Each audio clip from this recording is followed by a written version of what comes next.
Hi everybody, it's Macraild speaking. Lovely to see you. I'm sorry that we're in this lockdown situation, but this is the way the world is at the moment. So talking to myself through an iPad seems a bit crazy, but we're in this lockdown all together. So I know Italy's had like a lot of problems, and now we're coming through the same thing. I was asked to do this interview and I think it's great. So we're seeing people on Facebook, friends, colleagues that we're normally in contact with that we appreciate, and now we're realising we're not with these people. So I thought I'd do this. This is for Cosmo Alessio and Viva Latino, so all the people listening, and just hope I can help you. So first question was, when did I start dancing and why and everything? So I was 8 years old. I started with my sister and we started in a formation team. Actually, we started at the North 20 Dance Studio in Barnet, and I did all my medals, bronze, silver, gold and everything. We were 8 and she was 6 because my sister is younger. And then we, my first Blackpool actually was the formation team, all girls with my sister. Went up by coach and danced and thoroughly enjoyed it. Then I thought there's more to this, so I wanted to actually get a partner, go out into the competitive world. So I didn't do juvenile, but I was like 13 and there was this top junior boy looking for a partner. His name was Russell Monk, and I went along to a tryout with him. It was actually Winston's of Chi, which is now Dance Options, strangely enough, so it was a big circle as I'm back teaching there. And I saw Peter Eggleton and Brenda Winslade and Robert O'Hara. I was going to try it in front of them, and my hair was sort of like up in a little ponytail with long hair and everything, and they said, oh, I'm not sure about this one. So the next week I went back and they said, and I had my hair in a barn and I looked completely different. They said, actually, she's much better. We've done a little bit of practice, so we did one 12 to 14 competition, won that, and then went on to do many, many things, and I think claim to fame won the International Junior Ballroom Championship held at the Albert Hall, and was finalist in all the big major events, and we came third at Blackpool one year. Some guy called Mark Parkin beat me. So then when I finished with Russell, I started dancing with Mark. So, and that was our most, you know, best career sort of thing. So we went dancing, and I'll carry on that story afterwards. But we also did horse riding on a Sunday because my parents didn't want us to do nothing with ourselves. So that's how I started dancing.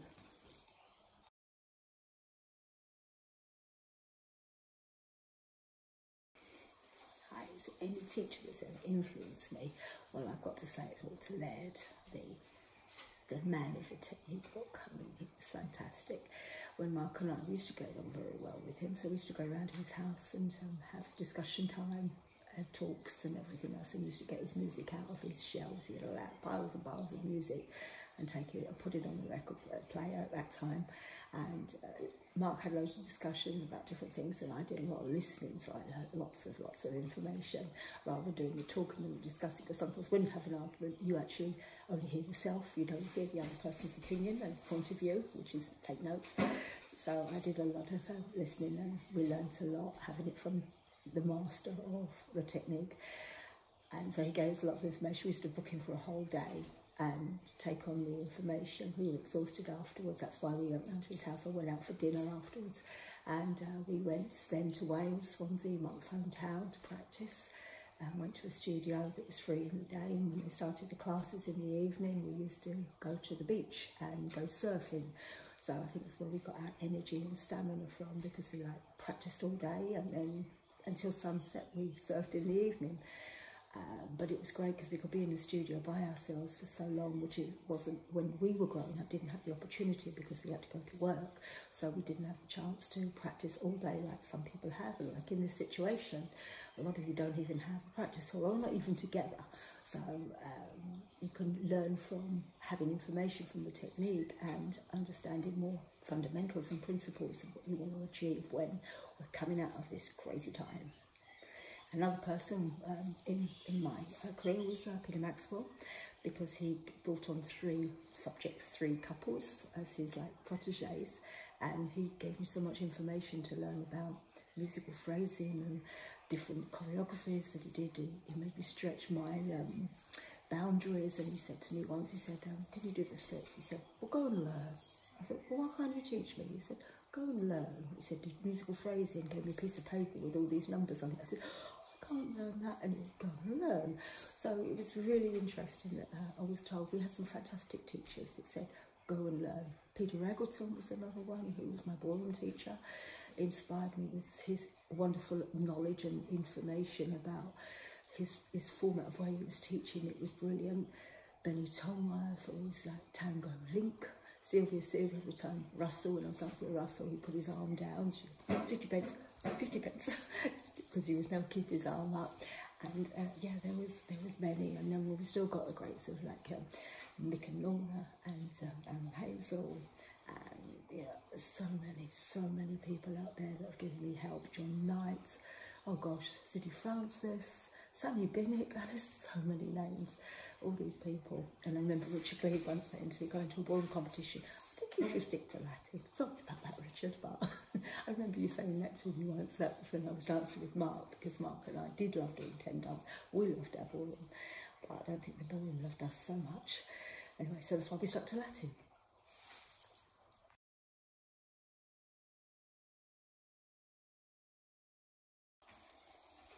Okay, the next question. Best result I ever had. What was the feeling? Okay, well, I think it was coming third at the UK Championships. I always liked the UK Championships because you had that solo dance where everybody was just watching you as you come down those steps.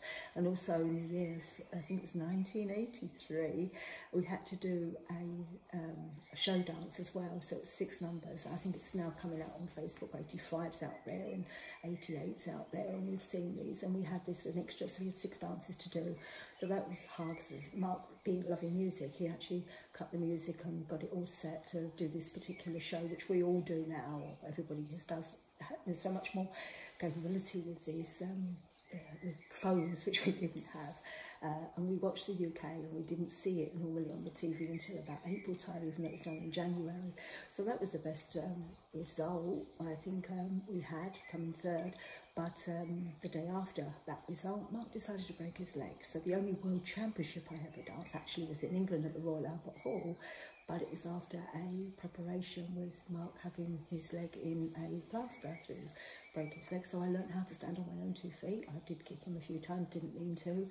But I think the most influential place of all is Blackpool, of course, because just walking into that ballroom even now, which we all miss so much, is the crowd, the final, when the crowd is taking that roof off. I mean, it's just fantastic. The band's playing. I said, come onto the floor, and Bill used to say what he said, and now it's Marcus saying what he said, and all those beautiful words, and it's just such a memorable place. And we were lucky that final, we were in that final for about 7-8 years, a long time to maintain the final placings, but that's what we did because our generation, we stuck to it and worked really hard trying to improve and get better and everything else. But every Blackpool was, you know, great. Always look forward to Blackpool. The international, it's a fabulous place to watch, but I always sort of thought the judges were all sitting round the hall, and I'm thinking there's something I thought I was gooned into somewhere. But actually, I love judging the international because I think you get a chance to see it, and it's also a great place to watch. The Albert Hall is a fabulous place, but I mean, there are some places, Budokan I remember very, very well, in Japan, and so many places. You know, I love a dance floor, a main hall. You know, sports halls are not so nice to dance in, but a beautiful ballroom is always fantastic, and I think Blackpool tops it as always. Yeah, thank you. Hi, I want to add to question 3 a bit more about my partnerships, okay? Because I talked a bit about Russell as a big junior and everything else, and now I want to talk about Mark, because really Mark was the long-running partnership. We danced together from I was 21, and then he stopped dancing in 1988. We danced our Worlds in 1984. That's when he broke his leg, which I mentioned already. Best result, I said UK Championships. But it was a long career. We loved doing shows, and our favourite show was actually called Slaughter on 10th Avenue. Music was by Henry Mancini, and Historia d'Amore, which is our rumba, and that was by Perez Prado. Those two were our sort of like showpieces, and I haven't seen it out on the internet. I've got video copies, but they're very, very poor. But I love doing that sort on 10th Avenue number, because there were many times we did the show, and it was our 6th number. Historia de Moore had a Macraild tango beginning, and into our paso, rumba. We had many, many different variations. Then we used to practice to a certain jive. Every time I hear Reet Petite, it reminds me of my practice session, and there's certain musics that come on now and I think, oh gosh, I remember that really well. And when I hear Sway, that's also really important, because we had that quite a lot. And yeah, many, many musics bring so much inspiration back to you, and I remember that. And then when Mark decided to stop, the bug was still with me. I didn't want to stop, so I danced with Jarmo Nuutinen from Finland, and we had about 2 to 3 years we danced together, and then basically it came to an end, and then I just carried on dancing, teaching, basically traveling a lot. I sort of went to Slovenia for my first trip. It was in 1991. I had to do a lecture when Mark broke his leg. Before that, alone, and then I said just travel alone, and then I was just teaching and got my own technical principles and points across as a female travelling by herself, and that's basically where I am today, still doing my bit, talking my pieces that are very, very important to me. And I hope sort of you got some insight into who I am, as you all know me as the bubbly personality, very positive, lots of energy, give out my soul to everybody. And okay, this is what I do, and I'm still doing it, and I still love doing it, and it's a shame that we've been locked down because I don't want to stop. So okay, to all out there, let's get back out on that floor and meet each other and connect again. Yeah.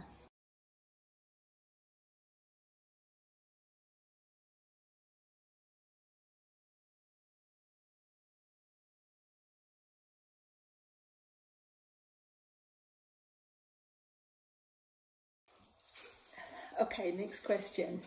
I've been told I've been known as the Samba Queen through how I use my body movement. I just teach the fundamentals of Samba and how I was understood it, how you use your feet, ankles, knees, hips, and how you use the body in the middle part. So I'll do some exercise at the end of this interview to help the dancers to have something to do, and I'll do it based on a chair, okay, to start with, and then footwork and everything else. So to see, because I've got some teaching principles that I use quite often when I'm traveling around the world, which basically that's maybe why they class me the Samba Queen. Okay, I'll do that at the end. Okay, now some basic Samba exercises. First of all, the basic movement, okay, to use your ankles, knees and feet. The rise, the bounce, keeping the knees together, moving off of the foot, pointing the toe, moving off of it, moving off the standing leg, moving backwards, moving up and down, and then I'll turn it. Use your feet, stretch, move together, move the feet together. Okay, now what I call the silly walk, where you roll through the foot. As you roll, you move yourself onto the next step. Compress the knees, move onto the foot, roll through the foot, compress your knees. Good, okay, 2 exercises there. The next one is to the batucada. So we're just going to lift the hip to the side with the heel off the floor. I'll lift the hip to the side, the heel off the floor. And then we'll lift it towards squeezing the rib cage and the hip upwards and close upwards, pressing the ball of the foot into the floor as we do that. Sideways, we press. We go side, we go side, we go internally through forward, internally through forward. Now to create this movement, we press the foot into the floor, through the body and back. Press and use. Don't do a rotation backwards because that will become a different dance cha-cha, which we're not doing yet. Okay, so when we press, we always keep the knees moving in the forward direction. Press, use the foot, step back. As you lower the heel, you're already using the standard of the other leg to move the action. So we create the forward action to move backwards. Putting that into a turning whisk, we use the forward action of the movement as we rotate around our standing leg to go to the other direction. So we use the forward rotation, step to the side. Okay, so go there. So we use the back to go there, to go the waist. Then we use the forward rotation to come back on ourselves. Okay, so the more you use this action of the standing leg, it sends you into a movement where you want to go. The next thing is how we keep our ankles, knees and feet together. No turned out because now the knees go in opposite directions. So knee over the toe, yes? Now we're going to create the rotation on the same leg through the knees going forward, and then we're going to create ankle twist.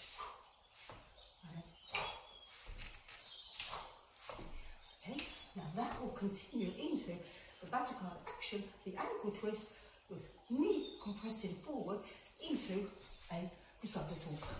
So then you can create a collection to bring the legs together. It's up, rotation, step. Use the knee, collect the knees together, use the standing leg more, take the next step. Sorry, I haven't been choosing very long.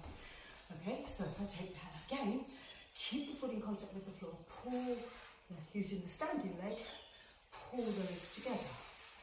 Use the Batacard action on your standing leg. Okay, forward, up, into the side, create the ankle twist, and then push off through the inside edge of the back foot to the ball of the other foot. So we're now on two balls of the feet. Okay, lower the heel, compress the knee. Bring the knees together, collect your weight, neutral. Then use your standing leg, another leg now. Okay, rotate, take a step forward. Okay, gosh, I'm not used to doing this long. Okay, it's very important these exercises that we're doing is actually from the floor base, foot base, use the foot pressure. So even when we bend the knees, when we straighten the legs, we're lifting through our centre. We're pulling up through using the instep to lift, keeping our ankle bones together. So you compress, you actually straighten your legs, you carry on pulling up through your centre to the foot rise. You lower, you pull up through your legs, foot rise. Okay, not shoulder rise, okay? You're not doing it, and you don't do it and go backwards. You just do it through a vertical. Feel as though there's a balloon on top of your head, pulling you up, and it's going down. Pulling you up and going down. So it's very much a lot of foot pressure on the floor, whichever we're moving into. So when you feel the rise, you try and hold the rise. You go out of it.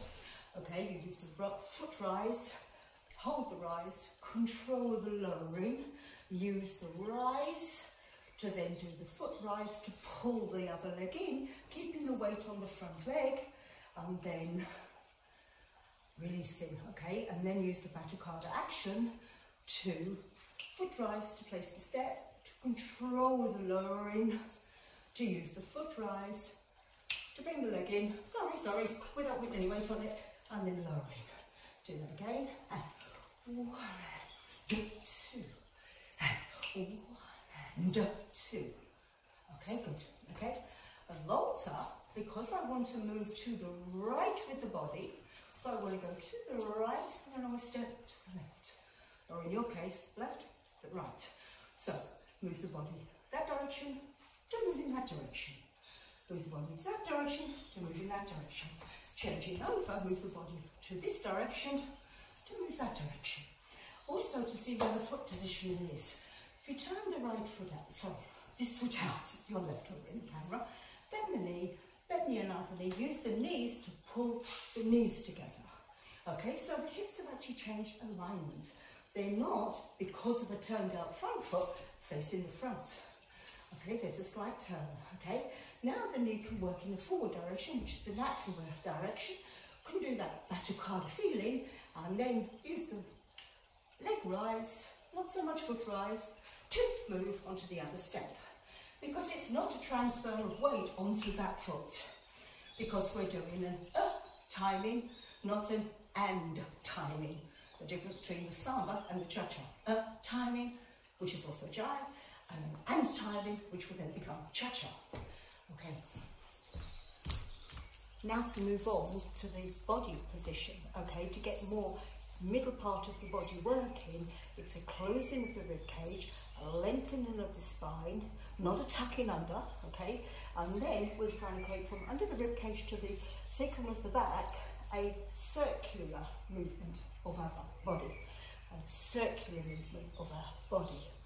Okay, do it from the back, circular movement to the left, and then a circular movement to the right. Okay, creating like a closing of the rib cage in one direction or the other.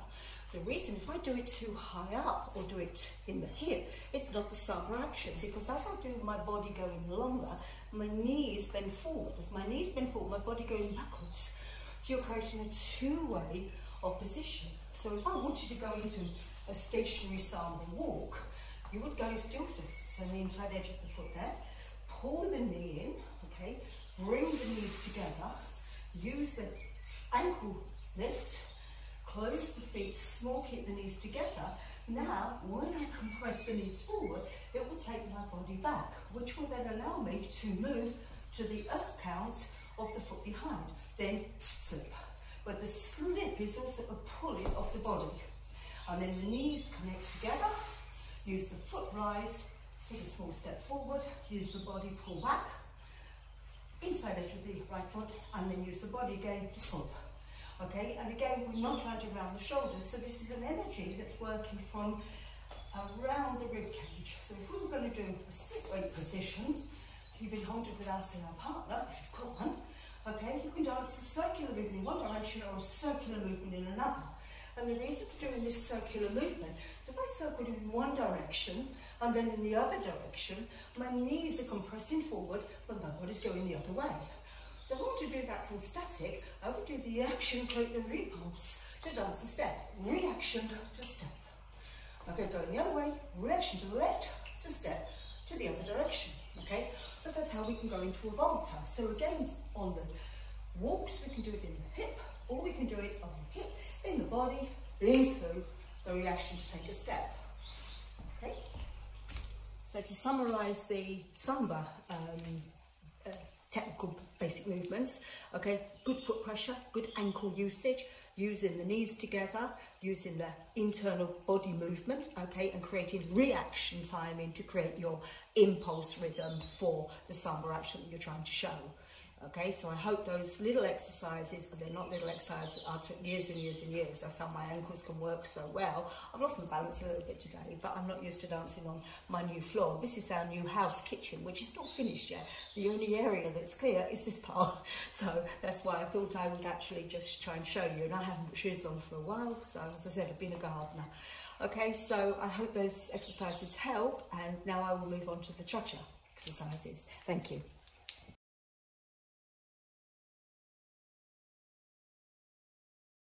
Hi, question 6. How do I make the decision from placing couples from round to round, from the 24 to the semi, to the semi, to the final? Well, I think this is actually quite difficult, because I think in a way the couples decide for themselves which round they're going, because I think as the rounds progress, if people haven't trained with the right mental training, technical training, fundamental principles, then I think they will come unstuck and they will run out of stamina, the tension will creep in, and they will lose focus, and then they will actually lose their direction. And that gives our job a better job to actually say, well, okay, you're not for the next round, this couple is better.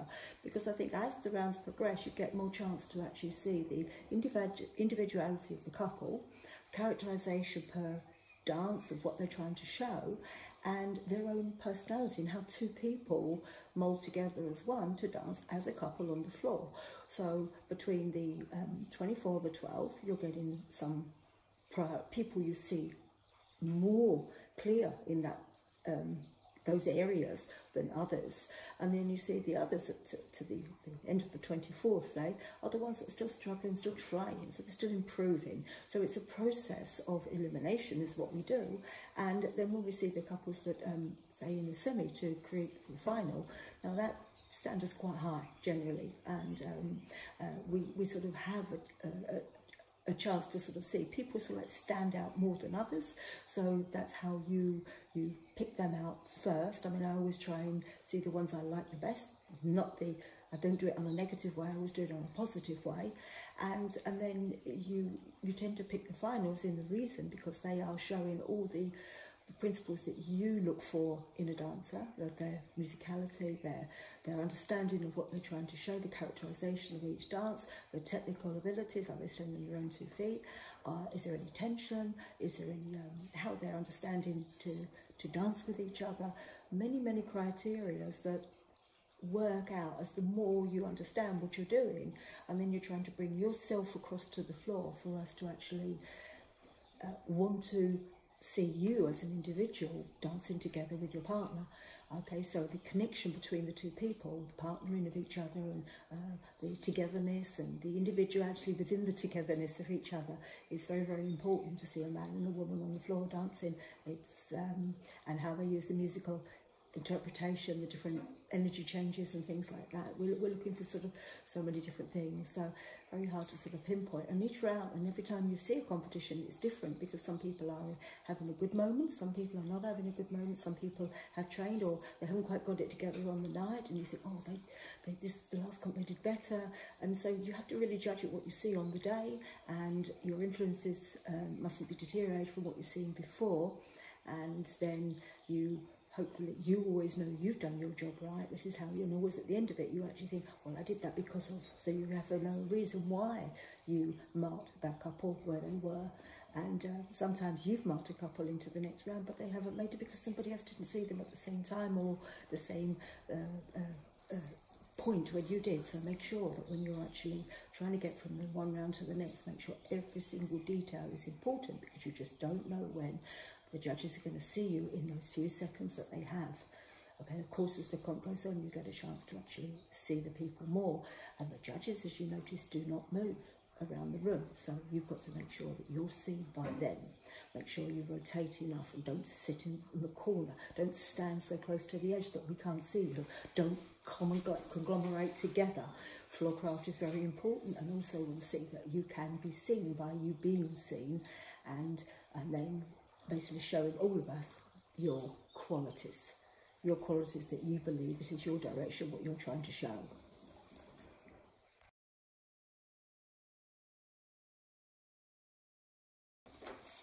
Hi, question 7. What should not happen on the dance floor? Okay, saying I'm one of the, thank you for the compliments that I got for the question. But what should you not happen? Well, one, positioning on the floor, respect for your partner, how you come onto the floor, how you present yourselves, okay, in, okay, dress, makeup, hair, everything, shoes, feet, nail varnish, whatever. It's all very important how you your first impression, how you come onto the floor, and then how you position yourself onto the floor, okay? Be aware that there are other couples on the floor and that you're not going to push and fight into each other or things like that, because respect of your own space, respect of other people's space is very important. Floorcraft, okay, so basically how you dance on the floor, make sure that you don't go too close to the edge, because one, the audience is there, the next there's the judges standing there, and there's got to be a line between how far you can go. Your arms can't just fling out, and you mustn't, sometimes people get their pads knocked out of their hands, which I think is bad manners on the competitors that are not actually seeing, or they're deciding to dance so close to the edge of the floor, because they do that in practice. And so if they do it in practice, they're definitely going to do it in the comp. So you've got to learn to train that you actually don't, you find you know your area of your distance from the edge where you can't go. Okay, that's a no bounds, no entry scenario. Don't stay too much in one place, okay, make sure you rotate so that we can write your number down. We need to see your face, we also need to see your back. We need to see how your back moves, we need to see how your front moves. We need to see both of you. We want to see the communication between two people. Dance together, okay? There are no mirrors around a competition place, so don't look like you're still looking in one, okay? Because they're not there. What else? I wrote down something else, okay?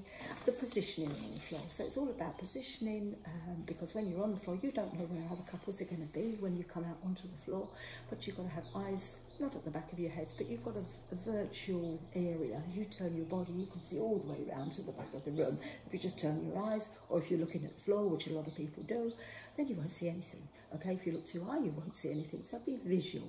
Okay, make sure you'll see. Be careful that your girl, when she's moving backwards, she can't see where she's going.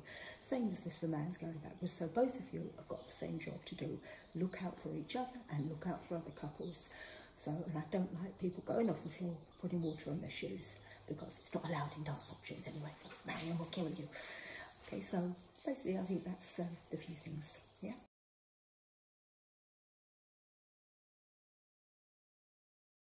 Okay, question 8. Could I give some advice to a younger generation of the way to practice? Okay, well, technique, as we know, is the means to improve, okay? The more you know how to stand on your foot, use your feet well, keep them in contact with the floor, you will have better balance, you will have better posture. Posture is very, very important, okay? Understanding the footwork of what you're supposed to be doing, the technique, the floor craft, yes, you have to practice floor craft. Floor craft is also important, as I mentioned earlier, okay? The muscular memory of what you're doing, okay? If you've trained well, you'll understand what you've got to try and do. There is 5 limbs of the body, there's 1 spine, okay? So you make sure you've got a very good vertical spine, and the way you use your limbs are in coordination with the rest of the body, okay? And so if you do things on a natural way, okay, learning how to develop the natural way, you will actually help your dancing. So understand the principles, what you're trying to show, understand every detail of the choreography that you've got, know your timings, know your counting, know the musical interpretation you want to show, practice to different musics so you can actually change the way, the direction, the attitude, the feeling of what you're trying to do, and then I think that could help. Yeah, what else did I write down? You must have a subject when you're practicing, have an aim, have a goal, okay? If you're getting ready before a comp, then you've got to make sure that you have done the stamina training to be able to do that competition, okay? If it's after the competition, go through the practice to work out, you know, what could we have improved, okay? Take a subject, work on a practice, give yourself a key word, a word that says, right, today we're going to work on this, okay, and maintain you stick to that. Not one's working on technique, or one's working on partnering, or one's working on something else, and you're not working on focusing, or you're not working on positioning, or you're not working on communication with each other. There are so many elements that we must learn that you've got to make sure you do it together. And respect for your partner, make sure you listen to each other, because both of you have got an opinion. You should have, both of you are equal in that partnership. Okay, and you both have an opinion to understand and listen to the other person. Sometimes that's not always there. To add into that, when we were training, many years ago, we used to go swimming every morning before we started. Okay, of course, this is when we were professional and actually not having to do a day's work, or train in the morning before work, or as whenever you could train after work. We used to go to a swimming pool, okay, jump in, straight out of bed, straight in the pool, 6 lengths, 6 sets of 6, 36 lengths.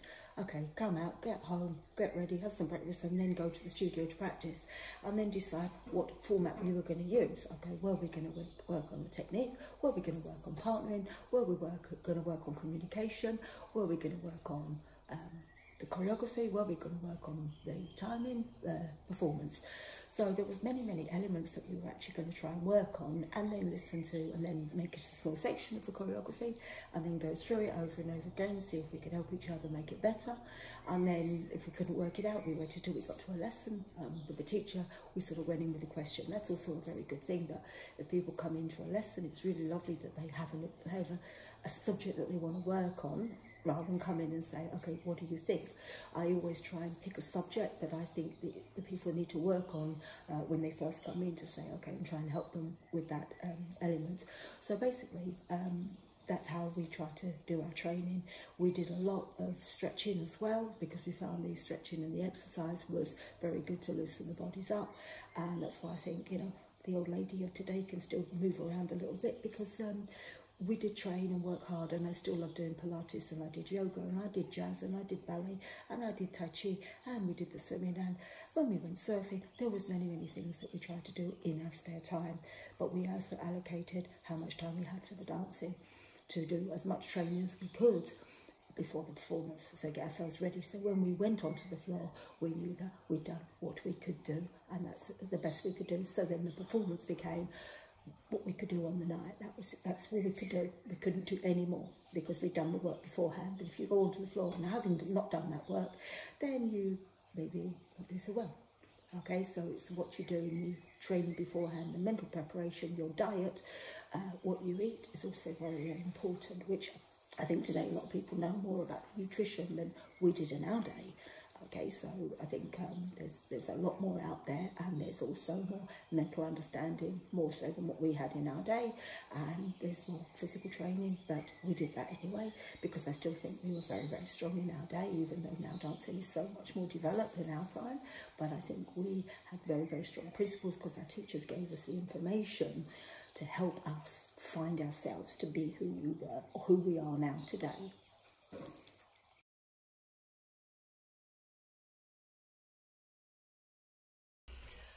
So, okay, moving on to cha-cha.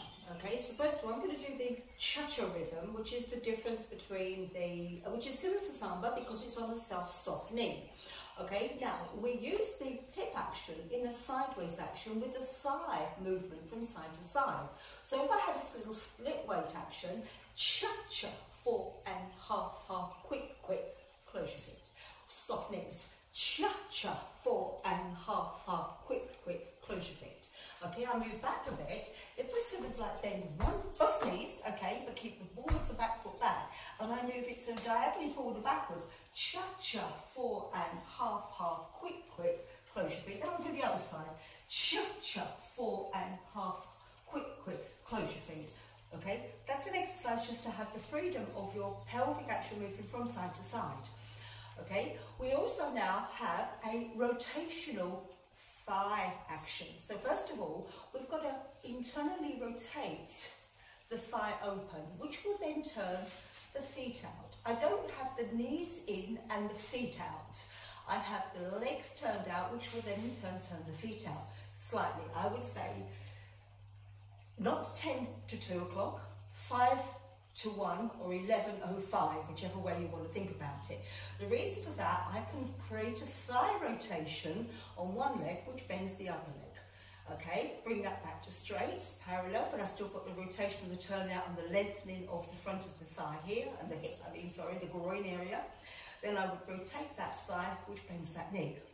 Okay, so then I would say I would do a rotational movement, which would be on the slow rhythm, which was like the 1, the 2, the 3.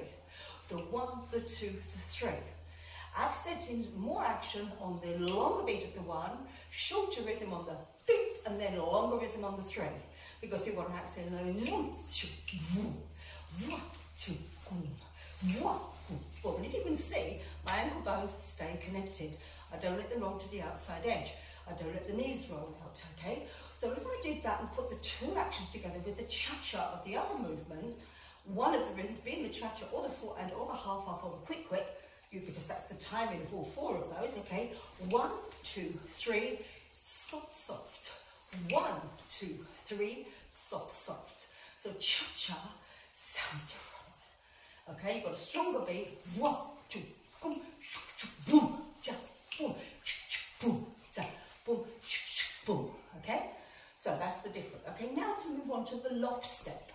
Okay, because I said the knees were soft, I did this little exercise. Okay, so if I come from the straight leg with the leg back, okay, that's a thigh rotational movement, which will bend the knee, which bends to create the movement of the hip. So we did on this leg, the knee bends because the thigh is picking up internally, not dropping down, it's picking up internally, rotating around, which will pull this leg in.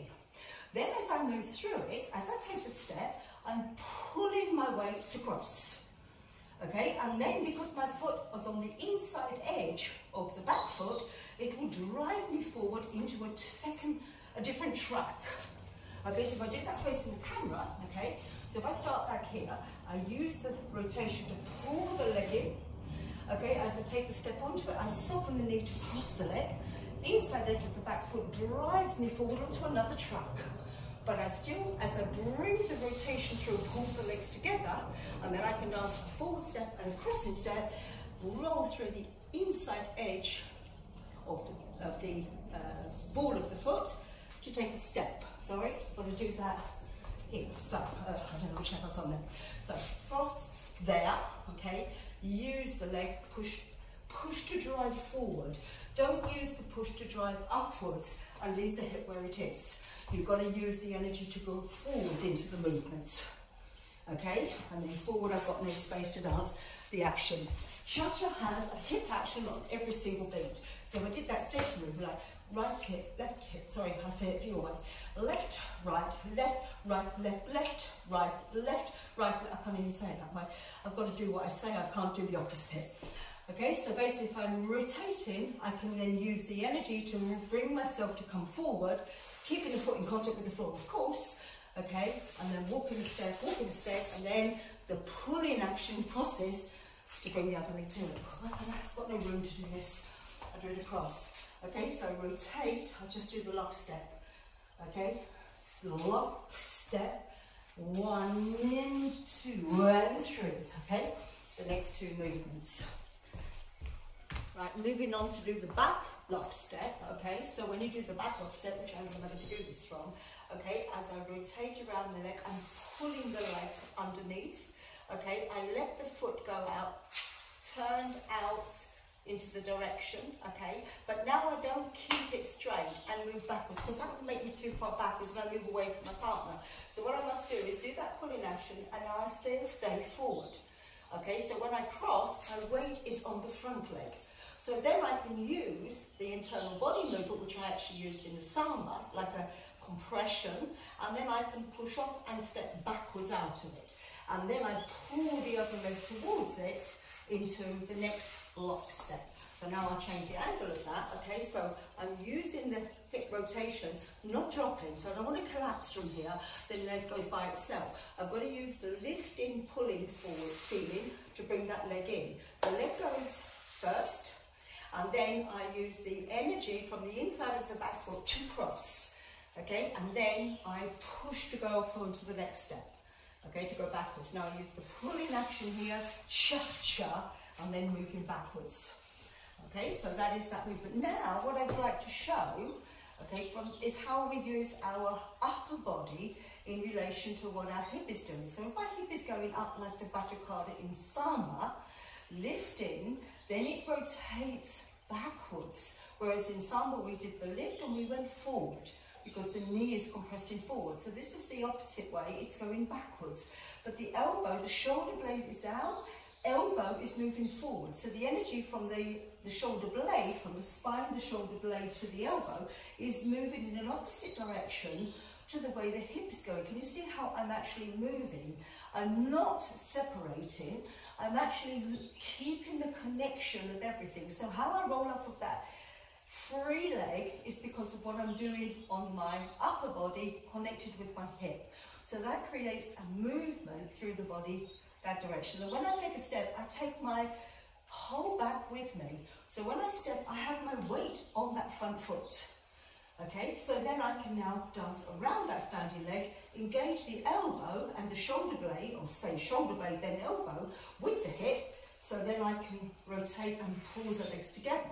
But I've still got that vertical balloon feeling on the top of my head, moving towards forward, and then I can move my spine, which you can't see, okay? Not a lot of room in this studio. Oh, yeah, I should get a bigger studio, bigger house, okay? Rotate, so you're using the weight onto the standing, so you're really opening from this groin area. And how do we do that? Because we're rotating the thigh, this has got to be very long.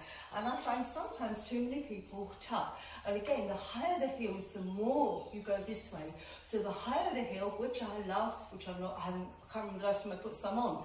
Okay, I've got to continue not tucking the tailbone down, but lengthening the tailbone. Okay, so that basically I still have a long front, a long back, and a long spine.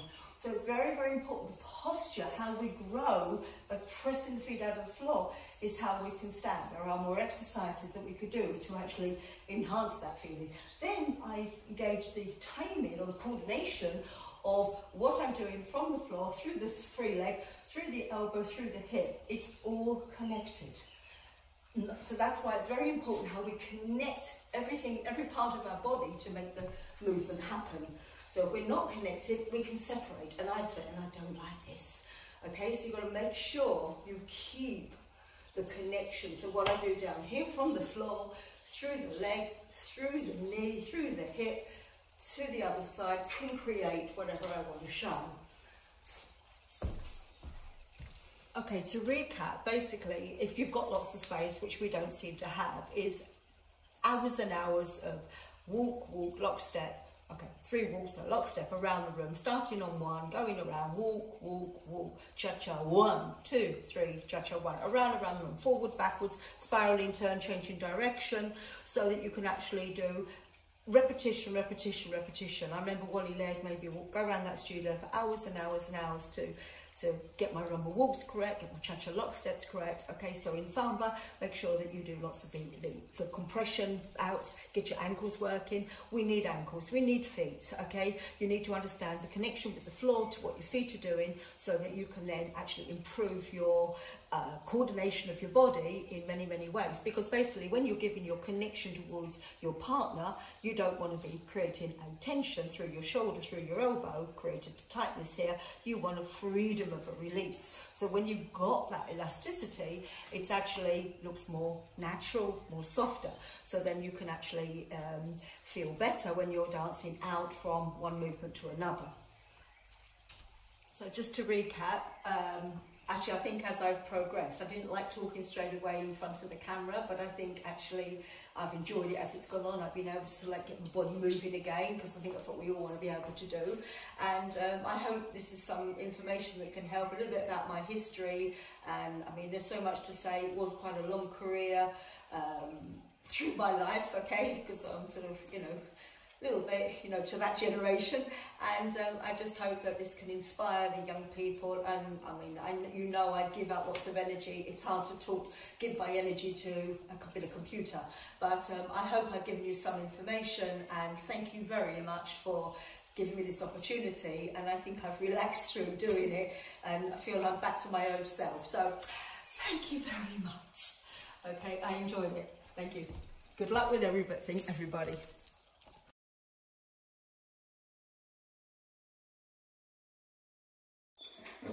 So the last question before the exercises, it's about the what can we learn from where we are through this pandemic, and what we could take through into the future. And I think it is basically we can actually respect the time that we have with fellow people, respect the time we have in the practice place. We're missing the time to communicate and connection. So basically spend time, learn. You can actually study your understanding of your technique, your knowledge, understand more about your own body, your own beliefs, your own thinking, respect the time you have with the part that you're dancing with, and you never know what's around the corner. As we found out, that everything can go to stop, and then so basically the time we have is very, very important. So we can use this time to learn as much as we can, to understand where we want to take our direction in our own dancing in the future, and how we can work together as a couple. And the time you have in the studio, depending whether it's like 2 hours, 5 hours, 6 hours, whatever, take it as quality time that you're going to like develop yourself, your own persona, your own personality, to actually help you grow as an individual.